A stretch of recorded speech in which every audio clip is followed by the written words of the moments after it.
All right, so here we are with chapter 7, and we do start with our quote. So, how did bees ever become equated with sex? They do not live a riotous sex life themselves. A hive suggests cloister more than bordello. From The Queen Must Die and Other Affairs of Bees and Men. I jumped every time I heard a siren. It might have been an ambulance off in the distance or a police chase on television, it didn't matter. Part of me was always braced for T-Ray or Mr. Shu Gaston to drive up and end my charmed life. We had been at August's house 8 whole days. I didn't know how long Black Mary could keep the curtain drawn. On Monday morning, July 3rd, I was walking back to the honey house after breakfast when I noticed a strange black Ford parked in the driveway. I lost my breath for a moment, till I remembered Zach was coming back to work today. It would be me, August, and Zach. I'm not proud of it, but I resented the intrusion. He was not what I expected. I found him inside, holding a honey drizzle like a microphone, singing, "I Found My Thrill on Blueberry Hill." I watched, unseen from the doorway, not making a sound, but when he launched into Viva Las Vegas, slinging his hips around Elvis style, I broke out laughing. He whirled around, knocking over a tray of brood frames, which made a great big mess all over the floor. "I was just singing," he said, like this was news to me. "Who are you, anyway?" "Lily," I said. "I'm staying with August and them for a while." "I'm Zachary Taylor," he said. "Zachary Taylor was a president," I told him. "Yeah, so I've heard." He fished out a dog tag, suspended on a chain under his shirt, and held it up for me, up to my nose. "See right there? Zachary Lincoln Taylor." He smiled then, and I saw he had a one-side dimple. It's a feature that's always gotten to me. He went and got a towel and cleaned up the floor. "August told me about you being here and helping us out, but she didn't say anything about you being white." "Yep, I'm white all right," I said. "White as can be." There was nothing white about Zachary Lincoln Taylor. Even the whites of his eyes weren't exactly white. He had broad shoulders and a narrow waist and short cropped hair like most of the Negro boys wore, but it was his face I couldn't help staring at. If he was shocked over me being white, I was shocked over him being handsome. At my school, they made fun of colored people's lips and noses. I myself had laughed at these jokes, hoping to fit in. Now I wished I could pen a letter to my school to be read at opening assembly that would tell them how wrong we'd all been. "You should see Zachary Taylor," I'd say. I wondered how August could forget to tell me such a thing tell him such a thing like the fact that I was white. She told me plenty about him. I knew she was his godmother, that his daddy had left him when he was small, that his mama worked as a lunchroom lady at the same school where June taught. He was about to be a junior at the Black High School where he made all A's and played halfback on the football team. She'd said he ran like the wind, which might be his ticket to a college up north. This had struck me as better than I would manage, since I was probably headed for beauty school now. I said, "August went out to the Satterfield farm to check on some hives. She said I should help you in here. What do you want me to do?" "Grab some frames from the hive boxes over there and help me load the uncaper, I guess." "So who do you like best, Fats Domino or Elvis?" I asked, dropping in the first frame. "Miles Davis," he said. "I don't even know who that is." "Of course you don't, but he's the best trumpet player in the world. I'd give anything to play like him." "Would you give up football?" "How do you know I play football?" "I know things," I said, and smiled at him. "I can see that." He was trying not to smile back. I thought, we're going to be friends. He flipped the switch and the extractor started to spin, building speed. "So, how come you're staying here?" "Me and Rosalind were on our way to Virginia to live with my aunt. My daddy died in a tractor accident, and I haven't had a mother since I was little, so I'm trying to get to my family up there before I get put in an orphanage or something." "But how come you're here?" "Oh, you mean at August. We were hitchhiking and got let out at Turberon. We knocked on August's door and she gave us a bed. That's it." He nodded like this made some kind of actual sense. "How long have you worked here?" I asked, happy to change the subject. "All through high school.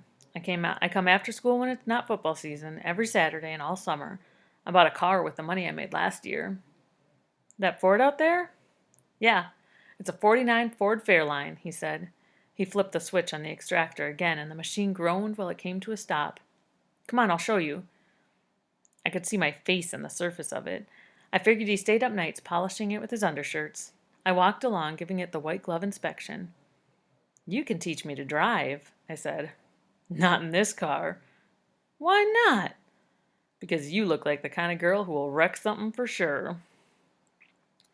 I turned to face him, ready to defend myself, and saw he was grinning, and there was that one side dimple again. For sure, he said. Wreck something for sure. Every day Zach and I worked in the honey house. August and Zach had already extracted most of the honey from our bee yards, but there were still several stacks of supers on pallets sitting around. We ran the warmer and caught the wax in a tin tub, then loaded the frames into the extractor and filtered the honey through brand new nylon hose.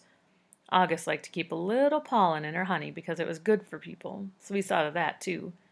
Sometimes we broke off pieces of comb and pushed them down into the jars before we filled them. You had to make sure they were new combs with no brood eggs in them, since nobody wanted to have baby bee larvae in their honey. And if we weren't doing all that, we were filling candle molds with beeswax and washing mason jars till my hands turned stiff as a corn husk from detergent. The only part of the day I dreaded was dinner, when I had to be around June. You'd think anybody who played music for dying people would be a nicer person. I couldn't understand why she resented me so much. Somehow, even me being white and imposing on her hospitality didn't seem enough reason.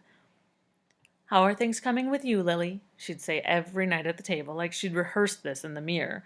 I'd say, things are coming just fine. And how are they coming with you, June? She would glance at August, who would be following all this like she was overcome with interest. Fine, June would say. Having gotten that out of the way, we would shake out our napkins and do our best to ignore each other the rest of the meal. I knew that August was trying to correct June's rudeness toward me, but I wanted to say to her, do you think me and June Boatwright give a damn how each other's coming? Just give up. One night after the Hail Marys, August said, Lily, if you wish to touch Our Lady's heart, you're welcome. Isn't she, June? I glanced at June, who gave me a forced smile. Maybe some other time, I said. I'm here to tell you, if I was dying on my cot in the honey house and the only thing that would save me was June's change of heart, I would meet my death and shoot straight to heaven. Or maybe hell. I wasn't even sure anymore.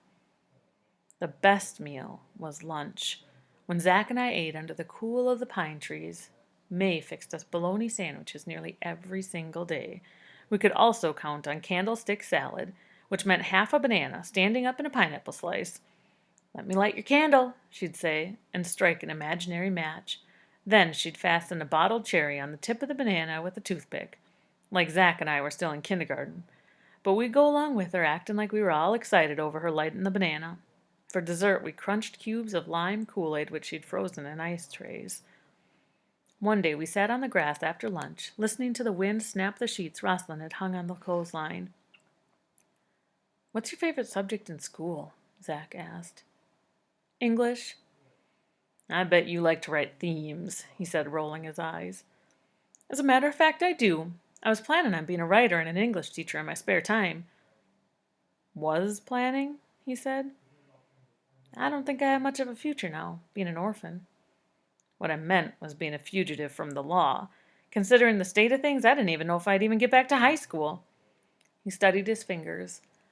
I could smell the sharp scent of his sweat. He had patches of honey on his shirt which were attracting a horde of flies and causing him to swat incessantly. And after a while he said, Me either. You either what? I don't know if I'll have much of a future either. Why not? You're not an orphan. No, he said. I'm a Negro. I felt embarrassed. Well, you could play football for a college team and then be a professional player. Why is it sports is the only thing white people see us being successful at? I don't want to play football, he said. I want to be a lawyer. That's fine with me, I said, a little annoyed. I've just never heard of a Negro lawyer, that's all. You got to hear these things before you can imagine them. Bullshit. You got to imagine what's never been. I closed my eyes. All right, then. I'm imagining a Negro lawyer. You are a Negro Perry Mason. People are coming to you from all over the state, wrong accused people, and you get at the truth at the very last minute by tricking the real criminal on the witness stand. Yeah, he said, I bust their ass with the truth. When he laughed, his tongue was grass green from Kool-Aid. I started calling him Zack, the ass-bustin' lawyer. Oh, look who's here, Zack, the ass-bustin' lawyer, I'd say. It was along about this point Rosalind started asking me just what did I think I was doing, auditioning myself to get adopted by the Calendar sisters. She said I was living in a dream world. Dream world became her two favorite words. It was living in a dream world to pretend we had a regular life when there was a manhunt going on, to think we could stay here forever, to believe I would find out anything worth knowing about my mother. Every time I shot back, what's wrong with living in a dream world? And she'd say, you have to wake up.